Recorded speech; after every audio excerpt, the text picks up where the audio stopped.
Hello students, welcome to our royal educare YouTube channel. আমি তোমাদের Sourav sir. প্রতিদিনের মতো আজও চলে এসেছি আমরা আজ প্রশ্নবিচিত্রার 11 নম্বর স্কুল নিয়ে। আমরা ক্লাস 10-এর প্রশ্নবিচিত্রার 11 নম্বর স্কুলটি আজকে আলোচনা করবো। চলো তাহলে ক্লাসটি শুরু করা যাক।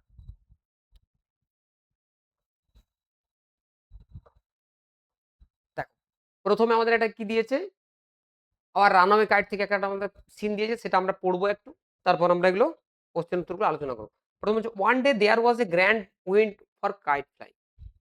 খুব ভালো বাতাস বইছিল, কি জন্য না, ঘুড়ি ওড়ানোর জন্য।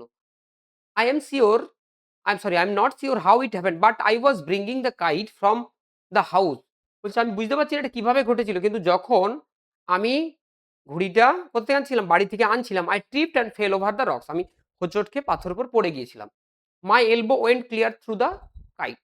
আমার যে কনুইটা সেটা ঘড়ির মধ্যে ঢুকে গিয়েছিল। কি হয়েছিল তারপরে? তারপর হচ্ছে মেকিং এ বিগ হোল। তারপর একটা সেটা বড় ফুটো হয়ে গিয়েছিল।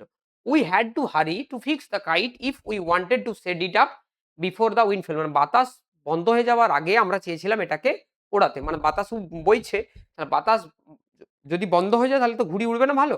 তাহলে এটার জন্য আমরা তাড়াতাড়ি সেটাকে ফিক্সড করার জন্য তাড়াতাড়ি করছিলাম। We রাশড into the light house to get some paper. আমরা সেই লাইট হাউস মানে বাতি ঘরের ভিতরে গিয়েছিলাম কিছু কাগজের সন্ধানে। We knew there was no more red paper. আমরা আমাদের কাছে এটা আগের থেকে জানতাম আমরা যে সেখানে কোনো লাল পেপার ছিল না। We took the first thing that came handy an old letter. যেটা আমাদের হাতে প্রথমে হ্যান্ডি মানে প্রথমে যেটা হাতে এসেছে সেটাই নিয়েছিলাম। কি না, অ্যান ওল্ড লেটার, একটা পুরনো চিঠি। Lying on the bookcase in the sitting room, যেটা সিটিং রুমের বুক কেসে বা বৈঠকের উপর পড়েছিল। We patch the kite up with the letter. আমরা সেই ঘুড়িটাকে ওই লেটারটা দিয়ে প্যাচটা মানে এখানে তালি দেওয়া বা রিপেয়ার করা। A sheet on each side and dried it by the fire. তারপর দুদিকে চিঠিতে লাগিয়ে তারপর সেটাকে আগুনে শুকিয়ে নিলাম। We started out. তারপর আমরা গেলাম। And up went the kite like a bird. এবং ঘুড়িটাকে উপরে কেমন উঠলো, পাখির মতো উঠছে। The wind was glorious and it soared. খুব সুন্দর বাতাস বইছে, তাহলে কি হচ্ছে এখানে, ঘুড়িটা খুব সুন্দরভাবে উঠছে। অল অ্যাট ওয়ান্স, হঠাৎ করে, স্ন্যাপ, স্ন্যাপ মানে কেটে যাওয়া আর কি, একটা শব্দ। And there was Claude standing with a bit of cord in his hand. এবং ক্লড কি হচ্ছে না, ক্লড হাতে সেই সুতোটা নিয়ে দাঁড়িয়ে আছে, ঘুড়ি উড়ে চলে গেল। লুকিং ফুলিশ, তাকে বোকার মতো লাগছে। Our kite had sailed away over to the mainland. আমাদের ঘুড়িটা উড়ে উড়ে মেনল্যান্ডের দিকে চলে গেল। তাহলে এটা আমাদের হয়ে গেল। এরপর দেখো আমরা এমসিকিউ গুলো করবো, শূন্যস্থানগুলো করবো। বলছে write the correct alternative. The narrator fail over the rocks resulting in. Narrator যে পাথরের উপর পড়ে গেছে তার ফলে কি হয়েছিল, রেজাল্টিং ইন, দেখো, making a big hole in the kite, option 2, একটা বড় গর্ত হয়ে গেছিল, এটা আমরা দেখলাম। The narrator had to dash to fix the kite. তাহলে হ্যাড টু হারি, কেন হারি মানে তাড়াতাড়ি করে করতে হবে, না হলে উড়ে ওড়াতে পারবে না, বাতাস বন্ধ হয়ে যাবে। তাহলে had to hurry. One day there was, তাহলে ওয়ান ডে দেয়ার ওয়াজ একদম প্রথম লাইনে আছে, দেখো, a grand win for kite fly.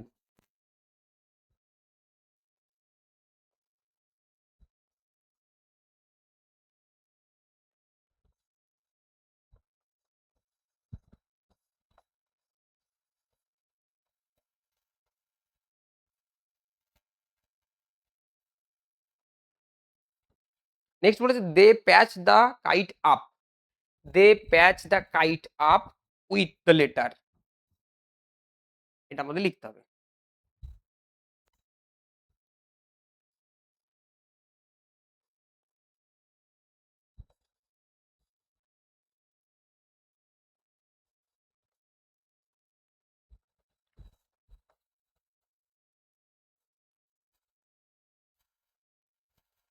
Seat on each side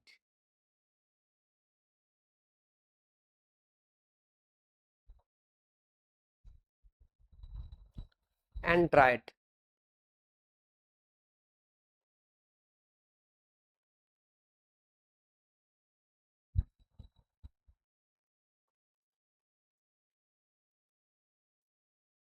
by the fire.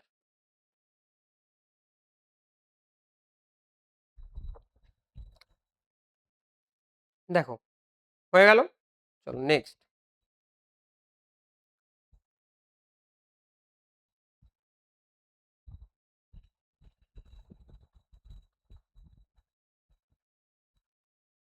Next বলেছে আমাদের একটা কবিতা দিয়েছে। কবিতা দিয়েছে কি, I must go down to the sea again. এটা সি ফেভার থেকে নিয়েছে, আমরা জানি সি ফেভার কবিতা থেকে নেওয়া হয়েছে। যে I must go down to the sea again, আমাকে আবার সমুদ্রে যেতে হবে, to the lonely sea and sky, সেই নিঃসঙ্গ সমুদ্র এবং আকাশে। অ্যান্ড অল আই আক্স is a tall ship and star to steer her by. আমার কি চাই, যে আমার একটা লম্বা জাহাজ যায় এবং সেটাকে নিয়ন্ত্রণ করবে কি, একটা তারা। And the wheel's kick and the wind song and the white sail shaking, তখন কি হবে না, চাকার লাথি, এখানে চাকা তো লাথি দেয় না, মানে সমুদ্রের বড় বড় ঢেউয়ের ঝাপটা। অ্যান্ড দ্য উইন্ড সং, বাতাসের গান। And the white sail shaking, এবং সাদা যে পাল সেটা কি করবে, দুলবে, কাঁপতে থাকবে আর কি। And a grey mist on the sea face, এবং একটা ধূসর রঙের যে পাতলা কুয়াশা কি হবে, সমুদ্রের উপর দেখা যাবে। And the grey dawn breaking, তখন কি হবে না, আস্তে আস্তে ভোর পেরিয়ে সকাল হয়ে আসবে। গ্রে ডন ব্রেকিং, ডন মানে ভোর শেষ হয়ে যাবে। দেখো এরপর বলেছে the poem Sea Fever is an example of. Example of, দেখো এটা হচ্ছে কি লিরিক পোয়েম। কেন লিরিক পোয়েম? লিরিক পোয়েম কাকে বলে না, কবিতার একটা এক্সপ্রেস প্রকাশ করেছে, ইচ্ছা প্রকাশ করেছে, স্ট্রং ডিজায়ার, ওই জন্য এগুলো হচ্ছে কি লিরিক পোয়েম। এই কবিতার মাধ্যমে আমরা কি দেখেছি, কবিতার একটা ইচ্ছা প্রকাশ করেছে, সে সমুদ্রে যাওয়ার ইচ্ছা, তাহলে এটা হচ্ছে কি একটা lyric poem. The poet wants a star, কবি কি চাই, একটা তারা চাই। টু ড্যাশ হিম, তাকে কি করবে, দেখো বলেছে স্টির, স্টির মানে নিয়ন্ত্রণ করা, তাহলে এখানে কি হবে, গাইড হবে। অপশন 1, এটা হবে গাইড। এরপর আমাদের দুটো কোশ্চেন দিয়েছে কি, answer the following question, who is the poet of the above poem. তাহলে এই কবিতার কবিকে, তাহলে আমরা জানি এটা কি, জন মেসফিল্ড।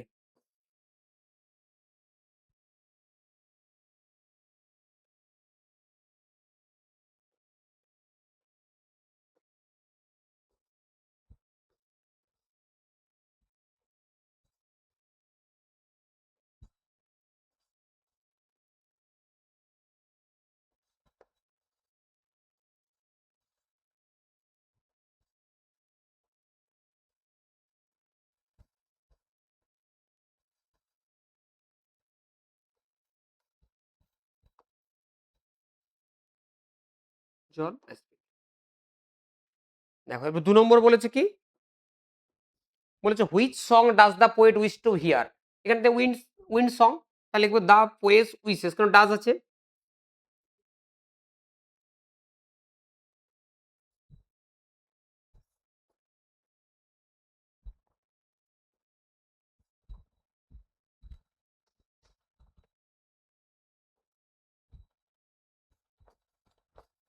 Two hear the wind song.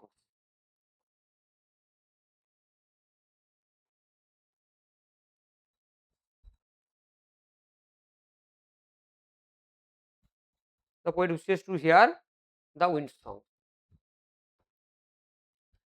এখানে তোমাদের একটা আনসিন দিয়েছে, আনসিনটা আমি একটু পড়ে দিচ্ছি, তারপর আমরা এর থেকে যে প্রশ্ন উত্তরগুলো আছে এগুলো করবো। বলছে Subhash Chandra Bose pass through quarters inhabited by English man and also met a large number of them in tram cars. বলছে সুভাষচন্দ্র সেই রাস্তা দিয়ে অনেকবার পেরিয়ে গেছেন, যেই রাস্তার পাশে পাশে কারা থাকতেন, ইংলিশম্যান মানে ব্রিটিশরা থাকতেন। Also met a large number of them, তাদের অনেক সংখ্যায় তাদের সঙ্গে দেখা হতো, মানে সেই রাস্তা দিয়ে গেলে বেশিরভাগ ব্রিটিশের সঙ্গে তার দেখা হতো। The British were purposely rude and offensive to Indian in various way. তাহলে ব্রিটিশরা, যারা ব্রিটিশ হতেন, তারা ইংরেজদেরকে কি মানে ইন্ডিয়ানদেরকে কি ইচ্ছাকৃতভাবে তারা কি করতেন, খুব বাজে ব্যবহার করতেন এবং তাদেরকে নানাভাবে অপমান করতেন। The sensitive mind of Subhas revolt against such insulting and rude behaviour of the British. তাহলে সুভাষের এই সংবেদনশীল, সুভাষ মানে সেন্সিটিভ মানে মানে সংবেদনশীল, the sensitive mind of Subhas, সুভাষের এই সংবেদনশীল মনে করেন তিনি কি করতেন, রিভল্ট মানে বিদ্রোহ করতেন বা প্রতিবাদ করতেন, against such insulting and rude behaviour of the British, মানে ব্রিটিশদের এই অপমানজনক এবং দুর্ব্যবহারের কারণে তিনি তাদের বিরুদ্ধে কি করতেন, প্রতিবাদ করতেন। On many occasions, there was an exchange of hot words between him and misbehaving British. বিভিন্ন ওকেশনে কি হচ্ছে, তাদের সঙ্গে ব্রিটিশদের হট ওয়ার্ডস মানে খুব উত্তপ্ত, খুব ঝাঁঝালো বা খুব কড়া ভাষায় দুজনের মধ্যে ব্রিটিশদের সঙ্গে তার কি হতো, বাক্য বিনিময় হতো, এক্সচেঞ্জ অফ হট ওয়ার্ডস। কেন না, মিসবিহেভিং ব্রিটিশ, এই দুর্ব্যবহারকারী ব্রিটিশদের কারণে। কাদের করতো না ইন্ডিয়ানদের করতো। Majority of students of Presidency College where he studied were free thinkers. Majority মানে বেশিরভাগ প্রেসিডেন্সি কলেজের বেশিরভাগ ছাত্র যেখানে তিনি পড়তেন were free thinkers. Free thinkers মানে মুক্ত চিন্তার, তারা ছিলেন কি মুক্ত চিন্তার ছাত্র। The college continue to be storm centre, এটা কি একটা কেন্দ্রবিন্দুতে পরিণত হয়েছিল। And was looked upon by the British government, এটার উপর নজর রেখেছিল কি as a hotbed of sedition rendezvous of revolutionary. এটা বলেছিল কি না এটাকে বলা হতো কি যে বিপ্লবীদের আতুর ঘর বলে ব্রিটিশ পুলিশ এটাকে চিহ্নিত করেছিল। তাই তারা কি করতো, তারা সেটার উপর নজর রাখতো। And was frequently search by the police, মাঝে মাঝে সেটার উপর সার্চ মানে এখানে খোঁজ করা বা তল্লাশি চালাতো। His father however wanted him to go England to appear for the Indian civil service. তার বাবা চেয়েছিলেন যে তিনি যেন ইংল্যান্ডে গিয়ে সিভিল সার্ভিস পরীক্ষার জন্য প্রস্তুতি নেন।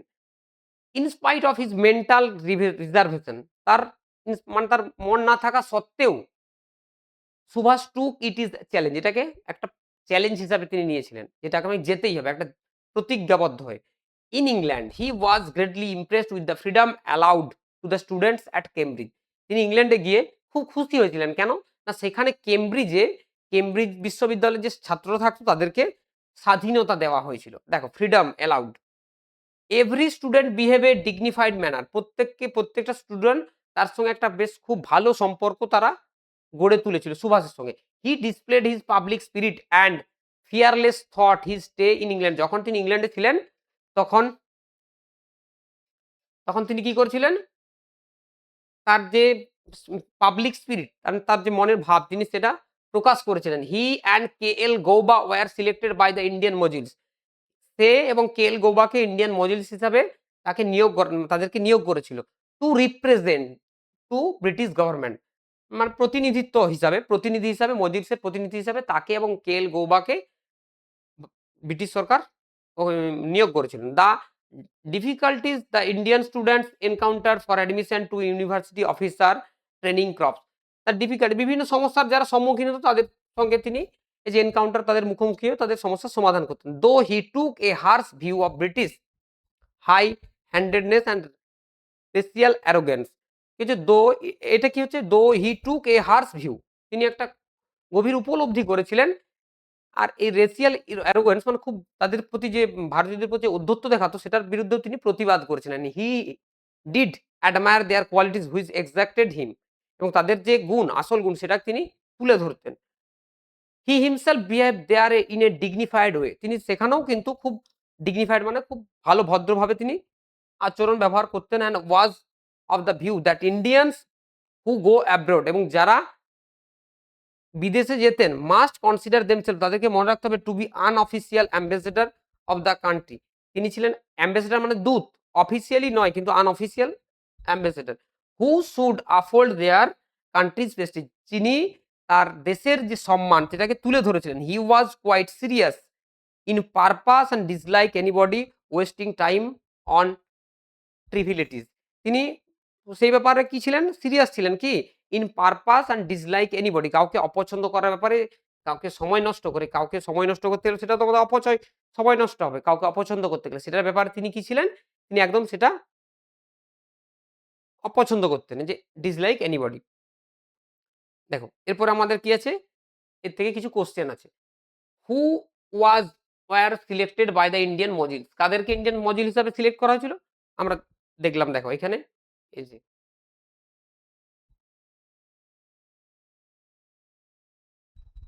কে এল গৌবা অ্যান্ড হি মানে এখানে সুভাষ, হি অ্যান্ড সুভাষ, he and K L Gauba, তখন হি মানে আমরা বলতে পারি সুভাষ, তাহলে কোনটা হবে উত্তর, Subhash Chandra Bose and K L Gauba, তাহলে option A. Majority of the students of Presidency College were, তারা কি ছিল মুক্ত চিন্তার, তাহলে এটা হবে আমাদের কি free thinkers, British war dash to the Indians, তারা কি করতো রিউড, তাহলে এটা হবে রিউড, পোলাইট তো নয়, সিভিলও নয়, আর কোর্স নয়। Where did Subhash go to appear for the first civil service, তিনি কোথায় গিয়েছিলেন ইংল্যান্ডে, তাহলে এটা হবে অপশন বি। Option B. দেখো এরপরে বলেছে ট্রু ফলস করতে বলেছে, এখানে সাপোর্টিং স্টেটমেন্ট দিতে বলেনি। Subhash had no anger against the British, তার কোনো রাগ ছিল না ব্রিটিশদের বিরুদ্ধে, ফলস। নেক্সট বলেছে Subhash like the freedom allowed to the students in England, ইংল্যান্ডে থাকাকালীন যে ছাত্রদের যে স্বাধীনতা দিয়ে দেওয়া হয়েছিল তিনি সেটা পছন্দ করতেন, ট্রু, এটা সত্য। নেক্সট বলেছে দেখো Subhash mother's wanted him to go to England for Indian civil service, তার মা চেয়েছিলেন, এখানে আমরা দেখলাম তার বাবা চেয়েছিলেন, তাহলে এটা কি হবে, এটাও ফলস হবে। নেক্সট বলেছে দেখো Subhash studied in the Presidency College, হ্যাঁ আমরা দেখলাম, এটাও ট্রু।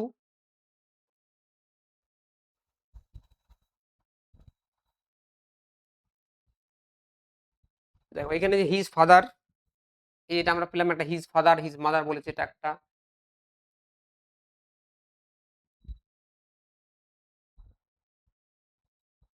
দেখো হি স্টাডিড, এই যে হোয়ার হি স্টাডিড, তার মানে এই যে প্রেসিডেন্সি কলেজ বলেছে, প্রেসিডেন্সি কলেজে, এটাও একটা। আচ্ছা, এরপর একটা কোশ্চেন দিয়েছে আমাদের, কি দিয়েছে, what did Subhash feel about the British, তাহলে ব্রিটিশদের ব্যাপারে তিনি কি অনুভব করতেন, তাহলে উত্তরটা আমরা এখন লিখি তারপর ওখানে বলছি। তাহলে প্রথমে আমরা কি লিখবো, সুভাষ, ফিল কি হবে, ফেল্ড,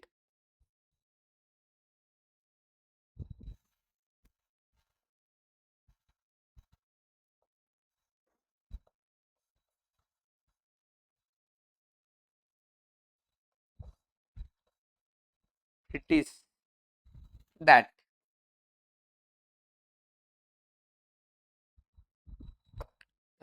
কি করতেন তিনি, এই যে Subhash revolted against such insulting, revolted against the British who were insulted towards the Indians, to insulted the Indians,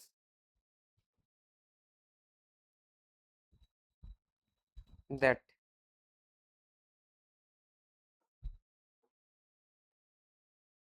he revolted the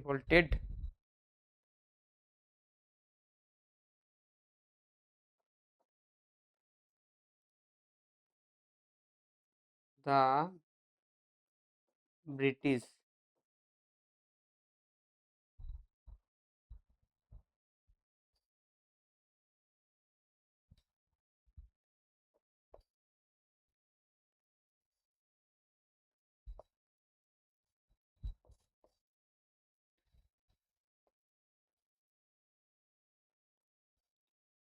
who insulted the Indians in various way,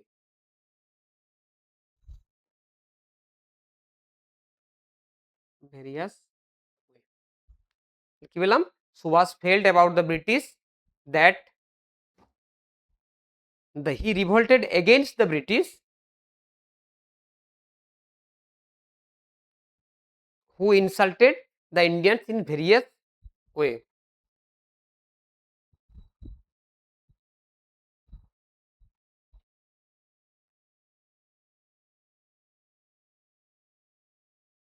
আছে। দেখো এরপর আমাদের গ্রামার পার্ট, গ্রামার পার্ট প্রথমে কি দিয়েছে, article preposition দিয়ে করতে হবে, তাহলে দে ওয়ার লিনিং, এটা হবে আমাদের কি অ্যাগেইনস্ট,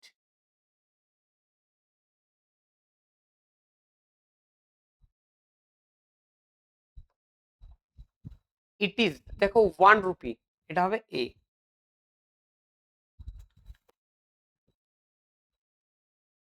তাহলে আমাদের ভয়েসটা দিয়েছে, বিয়ের দাগের অ্যান্সারটা আমরা এখানে করব।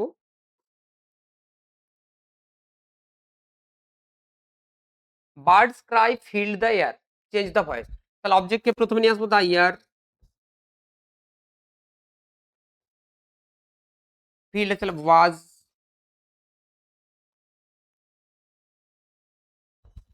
ফিল্ড, মনে রাখবে ফিল্ডের পরে কিন্তু বাই হয় না, ফিল্ড একটা হচ্ছে কি অ্যাপ্রোপ্রিয়েট প্রিপোজিশন হয়, ফিল্ডের পরে উইথ হয়, ফিল্ড উইথ, ফিল্ড উইথ কিসে পরিপূর্ণ, বার্ডস ক্রাই।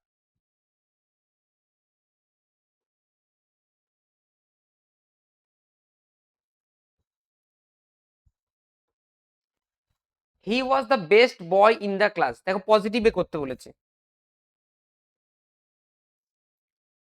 তাহলে কি করতে হবে এখানে, যেহেতু সুপারলেটিভ আছে তাহলে নো আদার দিয়ে শুরু করতে, no other boy in the class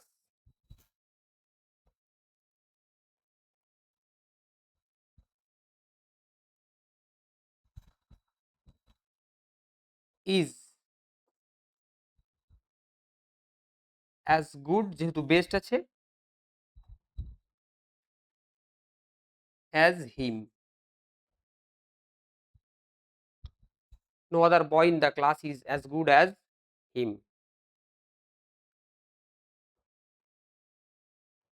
দেখো 3 নম্বর কি বলেছে, he said to his mother I watch TV once in a day, তাহলে he told his mother.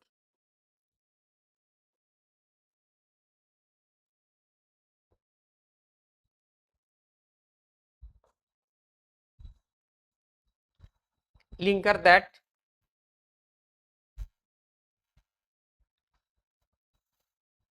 I কি হয়ে যাবে, he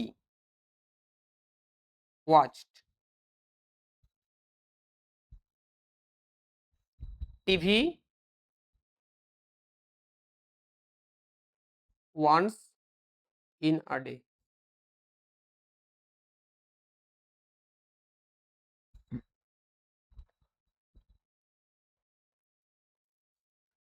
the load is too heavy two fit, এটা বলেছি অমিট টু, টু কে এখানে তুলে দিতে হবে, তখন আমাদের কমপ্লেক্স করলে হয়ে যাবে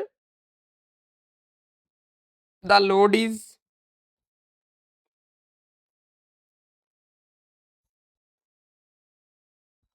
টু তুলে আমরা সো বা হেভি ভেরি করতে পারি, সো হেভি দ্যাট। এখানে যেহেতু লোড তাহলে এটা অবজেক্ট, আমার এখানে সাবজেক্ট কি করতে হবে, এখানে একটা সাবজেক্ট দিতে হবে ইট, ক্যান নট,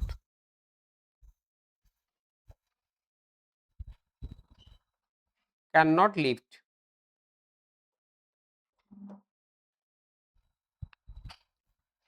দেখো এর বলেছে given, given below are the meaning of two words অ্যাসেজ নাম্বার, কোশ্চেন নাম্বার 3 থেকে আমাদেরকে খুঁজতে হবে, তাহলে দুটো ওয়ার্ড মিনিং। প্রথমে কি বলেছে, lived in occupied, lived in বসবাস করা, আর কজিং সামওয়ান টু ফিল রিসেন্টফুল, কাউকে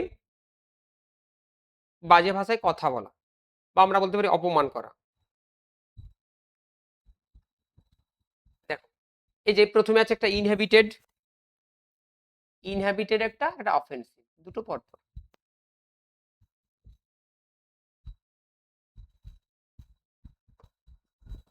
এর প্রথমেরটা হচ্ছে কি ইনহ্যাবিটেড, আচ্ছা আমরা এটাই করে দিই, এটা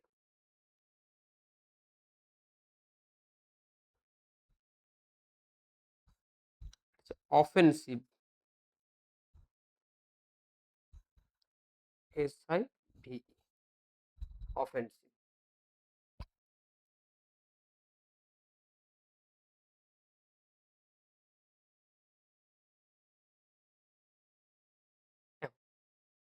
তোমাদের একটা রাইটিং দিয়েছে, যে একটা গল্প লিখতে দিয়েছে, এই গল্পটা আমরা সবাই জানি, যে clever crow and greedy fox, আমরা একটা টাইটেল দিয়েছি যে one day crow was sitting on the branch of a tree with a piece of meat in its beak, beak মানে ঠোঁট। হচ্ছে একদিন একটা কাক তার গাছের ডালের এক টুকরো মাংসের পিস নিয়ে বসেছিল। এ hungry Fox was passing under the tree, একদিন ওই গাছের নিচ দিয়ে সেই দিনে একটা ক্ষুধার্ত শেয়াল পেরিয়ে যাচ্ছিল। সিং দ্য মিট, এটা দেখে কি হচ্ছে, দ্য ফক্স ওয়ান্টেড টু গিট, চেয়েছিল যেটা আমাকে পেতেই হবে। It praised, it praise the crow and said, এ প্রশংসা করে কাককে বলতে লাগলো যে dear crow your voice is very sweet, তোমার যে ভয়েস সেটা খুব মিষ্টি। আচ্ছা এখানে আমাদের একটা please sing a song for me, বলছে আমার জন্য একটা গান গাও, আচ্ছা এখানে একবার এখানে দেওয়া আছে please sing a song for me. The crow understood the fox tree,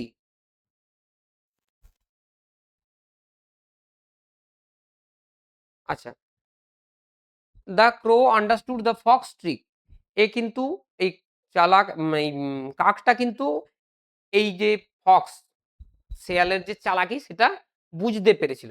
it carefully place the piece of meat under its feet on the branch and then began to sing. দেখো এই গল্পটা আমরা আগে পড়েছিলাম, সেটাতে কি, সেটাই কিন্তু কাক বোকা হয়ে যাবে, কাক গাইতে যাবে, মাংসটা পড়ে যাবে, কিন্তু তার উল্টোটা। এ কিন্তু এবার চালাক হয়ে গেছে, আগের বারে বোকা ছিল, এবারে কিন্তু কাক চালাক হয়ে গেছে। এখানে কিন্তু আর মাংসটা আগে রেখে দিয়েছে, it carefully place the meat piece of meat under its feet, পায়ের নিচে রেখে দিয়েছে, অ্যান্ড অন দ্য ব্রাঞ্চ মানে গাছের ডালে, and then began to sing, তারপর গান গাইতে শুরু করছে।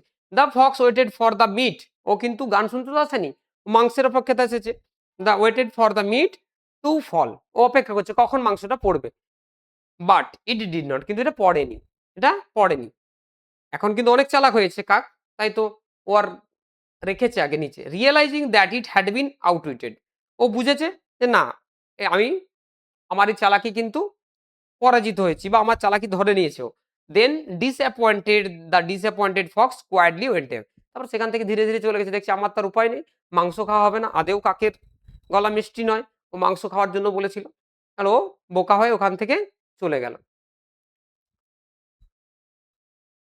এরপর দেখো একটা দিয়েছি, wisdom and presence of mind can defeat cunning, হচ্ছে জ্ঞান এবং উপস্থিত বুদ্ধি আমাদেরকে চতুরতা থেকে কি করতে পারে, পরাজিত ক্যান ডিফিট কানিং, চতুরতাকে পরাজিত করতে পারে যারা চালাক হয়। তাহলে আমাদের এটা গেল গল্প। গল্পটা কিন্তু ভালো করে পড়তে হবে। গল্পটা কিন্তু আমরা সবাই দেখলাম যে একটু লিখে দিলাম এরকম নয়, ব্যাপার এটা অন্যরকম গল্প একটু আছে।